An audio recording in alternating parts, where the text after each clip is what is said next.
रोज का वचन। रोज के वचन में आपका स्वागत है। दिन 99। व्यवस्था विवरण अध्याय 11। व्यवस्था विवरण अध्याय 11। इसलिए तू अपने परमेश्वर यहोवा से अत्यंत प्रेम रखना और जो कुछ उसने तुझे सौंपा है उसका अर्थात उसकी विधियों, नियमों और आज्ञाओं का नित्य पालन करना। और तुम आज यह सोच समझ लो, क्योंकि मैं तुम्हारे बाल बच्चों से नहीं कहता, जिन्होंने न तो कुछ देखा और न कुछ जाना है, कि तुम्हारे परमेश्वर यहोवा ने क्या क्या ताड़ना की और कैसी महिमा और बलवंत हाथ और बढ़ाई हुई भुजा दिखाई, और मिस्र में वहां के राजा फिरौन को कैसे कैसे चिन्ह दिखाए, और उसके सारे देश में कैसे कैसे चमत्कार के काम किए। और उसने मिस्र की सेना के घोड़ों और रथों से क्या किया, अर्थात जब वे तुम्हारा पीछा कर रहे थे तब उसने उनको लाल समुद्र में डुबोकर किस प्रकार नष्ट कर डाला कि आज तक उनका पता नहीं। और तुम्हारे इस स्थान में पहुंचने तक उसने जंगल में तुमसे क्या क्या किया। और उसने रूबेनी एलियाब के पुत्र दातान और अबीराम से क्या क्या किया, अर्थात पृथ्वी ने अपना मुंह पसार के उनको घरानों और डेरों और सब अनुचरों समेत सब इस्राएलियों के देखते देखते कैसे निगल लिया। परंतु यहोवा के इन सब बड़े बड़े कामों को तुमने अपनी आंखों से देखा है। इस कारण जितनी आज्ञाएं मैं आज तुम्हें सुनाता हूं उन सबों को माना करना, इसलिए कि तुम सामर्थ्य होकर उस देश में जिसके अधिकारी होने के लिए तुम पार जा रहे हो प्रवेश करके उसके अधिकारी हो जाओ और उस देश में बहुत दिन रहने पाओ, जिसे तुम्हें और तुम्हारे वंश को देने की शपथ यहोवा ने तुम्हारे पूर्वजों से खाई थी, और उसमें दूध और मधु की धाराएं बहती है। देखो, जिस देश के अधिकारी होने को तुम जा रहे हो वह मिस्र देश के समान नहीं है, जहां से निकलकर आए हो, जहां तुम बीज बोते थे और हरे साग के खेत की रीति के अनुसार अपने पांव से नालियां बनाकर सिंचते थे। परंतु जिस देश के अधिकारी होने को तुम पार जाने पर हो वह पहाड़ों और तराइयों का देश है और आकाश की वर्षा के जल से सिंचता है। वह ऐसा देश है जिसकी तेरे परमेश्वर यहोवा को सुधि रहती है, और वर्ष के आदि से लेकर अंत तक तेरे परमेश्वर यहोवा की दृष्टि उस पर निरंतर लगी रहती है। और यदि तू मेरी आज्ञाओं को जो आज मैं तुम्हें सुनाता हूं ध्यान से सुनकर अपने संपूर्ण मन और सारे प्राण के साथ अपने परमेश्वर यहोवा से प्रेम रखो और उसकी सेवा करते रहो, तो मैं तुम्हारे देश में बरसात के आदि और अंत दोनों समयों की वर्षा को अपने अपने समय पर बरसाऊंगा, जिससे तू अपना अन्न, नया दाख मधु और टटका तेल संचय कर सकेगा। और मैं तेरे पशुओं के लिए तेरे मैदान में घास उपजाऊंगा और तू पेट भर खाएगा और संतुष्ट रहेगा। इसलिए अपने विषय में सावधान रहो, ऐसा न हो कि तुम्हारे मन धोखा खाए और तुम बहक कर दूसरे देवताओं की पूजा करने लगो और उनको दंडवत करने लगो, और यहोवा का कोप तुम पर भड़के और वह आकाश की वर्षा बंद कर दे और भूमि अपनी उपज न दे, और तुम उस उत्तम देश में जो यहोवा तुम्हें देता है शीघ्र नष्ट हो जाओ। इसलिए तुम मेरे ये वचन अपने अपने मन और प्राण में धारण किए रहना और चिन्हानी के लिए अपने हाथों पर बांधना, और वे तुम्हारी आंखों के मध्य में टीके का काम कर दे। और तुम घर में बैठे, मार्ग पर चलते चलते, लेटते उठते उसकी इतनी चर्चा करके अपने लड़के बालों को सिखाया करना, और इन्हें अपने अपने घर के चौखट के बाजुओं और अपने फाटकों के ऊपर लिखना, इसलिए कि जिस देश के विषय यहोवा ने तेरे पूर्वजों से शपथ खाकर कहा था कि मैं उसे तुम्हें दूंगा, उसमें तुम्हारे और तुम्हारे लड़के बालों की दीर्घायु हो, और जब तक पृथ्वी के ऊपर का आकाश बना रहे तब तक वे भी बने रहे। इसलिए यदि तुम इन सब आज्ञाओं के मानने में जो मैं तुम्हें सुनाता हूं पूरी चौकसी करके अपने परमेश्वर यहोवा से प्रेम रखो और उसके सब मार्गों पर चलो और उससे लिपटे रहो, तो यहोवा उन सब जातियों को तुम्हारे आगे से निकाल डालेगा और तुम अपने से बड़ी और सामर्थी जातियों के अधिकारी हो जाओगे।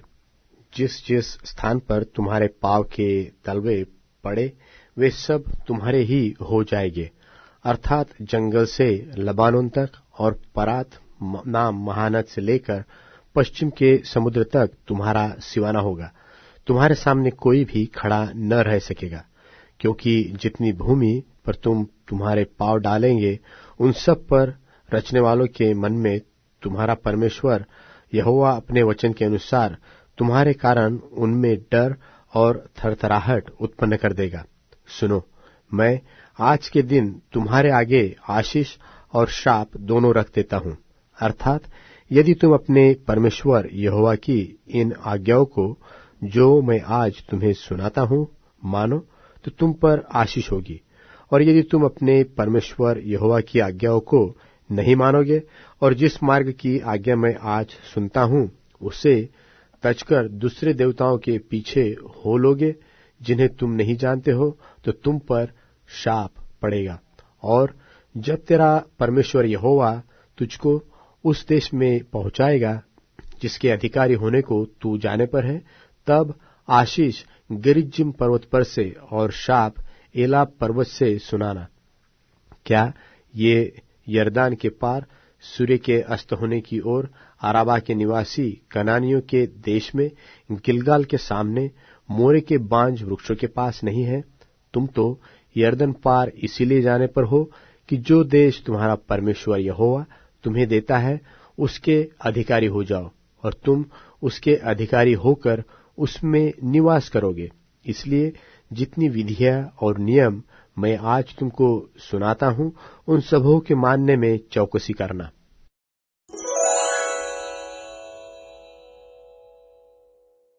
व्यवस्था विवरण अध्याय 12। व्यवस्था विवरण अध्याय 12। जो देश तुम्हारे पूर्वजों के परमेश्वर यहोवा ने तुम्हें अधिकार में लेने को दिया है, उसमें जब तक तुम भूमि पर जीवित रहो तब तक इन विधियों और नियमों को मानने में चौकसी करना। जिन जातियों के तुम अधिकारी होने उनके लोग ऊंचे ऊंचे पहाड़ों व टीलों पर व किसी भांति के हरे वृक्ष के तले जितने स्थानों में अपने देवताओं की उपासना करते हैं उन सबों को तुम पूरी रीति से नष्ट कर डालना। उनकी वेदियों को ढा देना, उनकी लाठों को तोड़ डालना, उनकी अशेरा नाम मूर्तियों को आग में जला देना और उनके देवताओं की खुदी हुई मूर्तियों को काट कर गिरा देना कि उस देश में से उनके नाम तक मिट जाए। फिर जैसा वे करते हैं तुम अपने परमेश्वर यहोवा के लिए वैसा न करना, किंतु जो स्थान तुम्हारा परमेश्वर यहोवा तुम्हारे सब गोत्रों में से चुन लेगा कि वहां अपना नाम बनाए रखे, उसके उसी निवास स्थान के पास जाया करना, और वही तुम अपने होम बलि, मेल बलि और दशमांश और उठाई हुई भेंट और मन्नत की वस्तुएं और स्वेच्छा बलि और गाय बैलों और भेड़ बकरों के पहलौठे ले जाया करना, और वहीं तुम अपने परमेश्वर यहोवा के सामने भोजन करना और अपने अपने घराने समेत उन सब कामों पर जिनमें तुमने हाथ लगाया हो और जिन पर तुम्हारे परमेश्वर यहोवा की आशीष मिली हो आनंद करना। जैसे हम आजकल यहाँ जो काम जिनको भाता है वही करते हैं, वैसा तुम न करना। जो विश्राम स्थान तुम्हारा परमेश्वर यहोवा तुम्हारे भाग में देता है वहां तुम अब तक तो नहीं पहुंचे, परंतु जब तुम यरदन पार जाकर उस देश में जिसके भागी तुम्हारा परमेश्वर यहोवा तुम्हें करता है वो बस जाओ, और वह तुम्हारे चारों ओर के सब शत्रुओं से तुम्हें विश्रांति दे और तुम निडर रहने पाओ। तब जो स्थान तुम्हारा परमेश्वर यहोवा अपने नाम का निवास ठहराने के लिए चुन ले, उसी में तुम अपने होमबलि और मेलबलि और दशमांश और उठाई हुई भेंटें और मन्नतों की सब उत्तम उत्तम वस्तुओं जो तुम यहोवा के लिए संकल्प करोगे, निदान जितनी वस्तुओं की आज्ञा मैं तुमको सुनाता हूं, उन सबों को वही ले जाया करना। और वहां तुम अपने अपने बेटे बेटियों और दास दासियों सहित अपने परमेश्वर यहोवा के सामने आनंद करना, और जो लेवीय तुम्हारे फाटकों में रहे वह भी आनंद करे, क्योंकि उसका तुम्हारे संग कोई निज भाग व अंश न होगा। और सावधान रहना कि तू अपने होम बलियों को हरेक स्थान पर जो देखने में आए न चढ़ाना, परंतु जो स्थान तेरे किसी गोत्र में यहोवा चुन ले, वही अपने होम बलियों को चढ़ाया करना। और जिस जिस काम की आज्ञा मैं तुझको सुनाता हूं, उसको वही करना। परंतु तू अपने सब फाटकों के भीतर अपने जी की इच्छा और अपने परमेश्वर यहोवा की दी हुई आशीष के अनुसार पशु मार के खा सकेगा। शुद्ध और अशुद्ध मनुष्य दोनों खा सकेंगे, जैसे कि चिकारे और हरिन का मांस, परंतु उनका लोहू न खाना, उसे जल की नाई भूमि पर उंडेल देना। फिर अपने अन्न व नए दाखमधु व टटके तेल का दशमांश और अपने गाय बैलों व भेड़ बकरियों के पहलौठे और अपनी मन्नतों की कोई वस्तु और अपने स्वेच्छा बलि और उठाई हुई भेंटें अपने सब फाटकों के भीतर न खाना। उन्हें अपने परमेश्वर यहोवा के सामने उसी स्थान पर जिसको वह चुने अपने बेटे बेटियों और दास दासियों के और जो लेवीय तेरे फाटकों के भीतर रहेंगे उनके साथ खाना। और तू अपने परमेश्वर यहोवा के सामने अपने सब कामों पर जिनमें हाथ लगाया हो आनंद करना। और सावधान रह कि जब तक तू भूमि पर जीवित रहे तब तक लेवियों को न छोड़ना। जब तेरा परमेश्वर यहोवा अपने वचन के अनुसार तेरा देश बढ़ाएगा और तेरा जी मांस खाना चाहे और तू सोचने लगे कि मैं मांस खाऊंगा, तब जो मांस तेरा जी चाहे वही खा सकेगा। जो तेरा स्थान परमेश्वर यहोवा अपना नाम बनाए अपने लिए चुन ले, वह यही तुझसे बहुत दूर हो।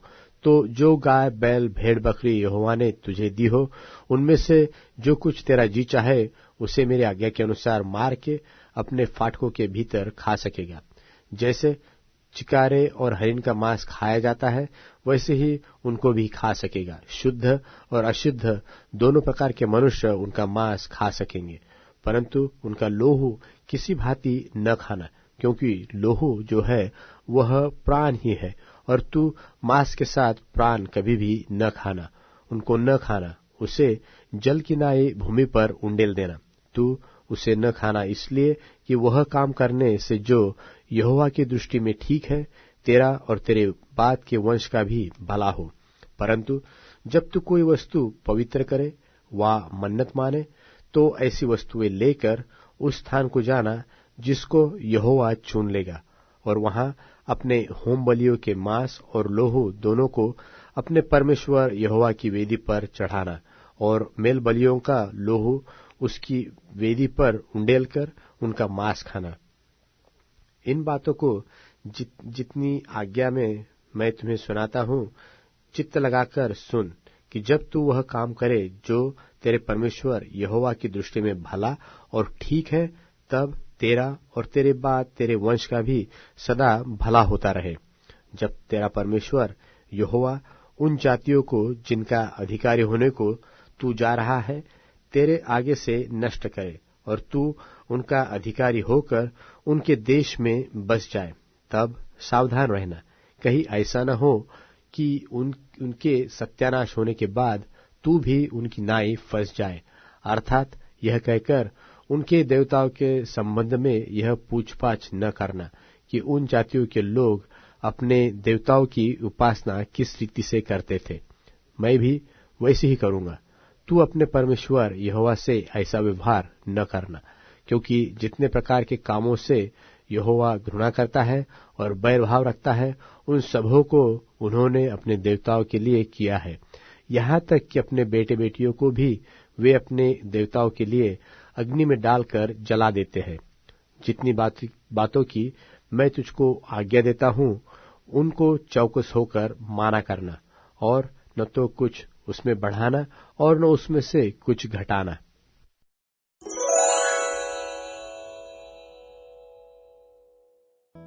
तुम्हारी कमर कसी रहे और रोशनी चमकती रहे, और तुम उन लोगों की तरह बनो जो अपने मालिक का इंतजार कर रहे हो कि वो ब्याह की दावत से कब लौटेगा, कि जब वो आकर दरवाजा खटखटाए तो तुरंत उसके लिए खोल दे। वे नौकर ही अच्छे हैं जिन्हें मालिक आकर जागता पाए। मैं तुमसे सच कहता हूं कि वो कमर बांधकर उन्हें खाना खाने के लिए बैठाएगा और पास आकर उनकी सेवा करेगा। यदि वो रात के दूसरे पहर या तीसरे पहर में आकर उन्हें जागते पाए तो वे नौकर अच्छे हैं।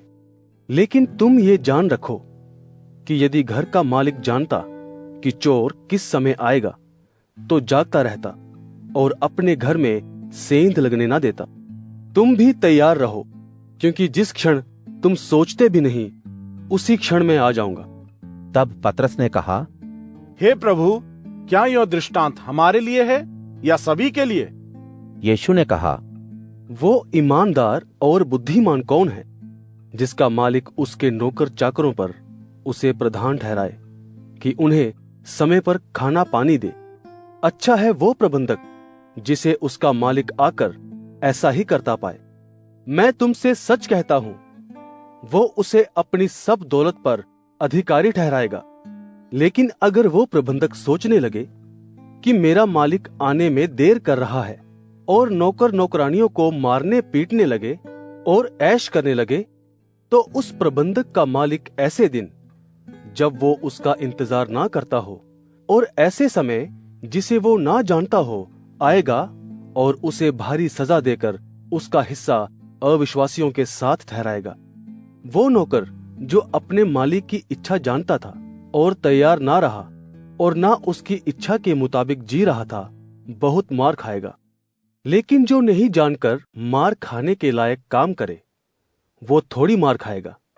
इसलिए जिसे बहुत दिया गया है उससे बहुत आशा की जाएगी, और जिसे बहुत सौंपा गया है उससे बहुत लिया जाएगा। मैं इस दुनिया में आग उंडेलने आया हूं, और क्या चाहता हूं? सिर्फ ये कि आग अभी सुलग जाती। मुझे तो मौत में डुबोया जाना है, और जब तक ऐसा ना हो तब तक मेरे अंदर उलझन बनी रहेगी। क्या तुम ये सोच रहे हो कि मेरे इस दुनिया में आने से सब कुछ ठीक ठाक हो जाएगा? नहीं, लेकिन मेरी वजह से लोगों में आपस में फूट पड़ जाएगी, क्योंकि अब से एक घर के 5 लोगों में दलबंदी हो जाएगी। 2 जन 3 के खिलाफ हो जाएंगे और 3 जन 2 के खिलाफ। बाप बेटे की, बेटा बाप की खिलाफत करेगा, माँ बेटी की और बेटी माँ की, सास बहू की और बहू सास की खिलाफत करेगी। यीशु ने भीड़ से कहा, जब तुम पश्चिम की तरफ बादल उठते देखते हो तो तुरंत कहते हो कि बारिश होगी, और ऐसा होता भी है। जब तुम दक्षिणी हवा चलते देखते हो तो कहते हो बड़ी गर्मी पड़ने वाली है, और ऐसा होता है। हे ढोंगियों, तुम जमीन और आसमान को देखकर अपनी राय देते हो, लेकिन इन समयों को देखकर अपना मत क्यों नहीं दे पाते हो?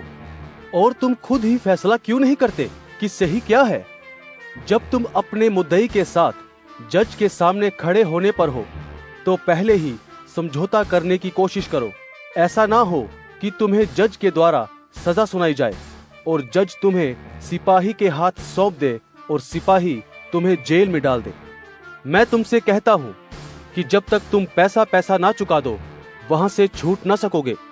इतने में जब हजारों की भीड़ लग गई, यहाँ तक कि वे एक दूसरे पर गिरे पड़ते थे, तो वह सबसे पहले अपने चेलों से कहने लगे, फरीसियों के कपट रूपी खमीर से चौकस रहना।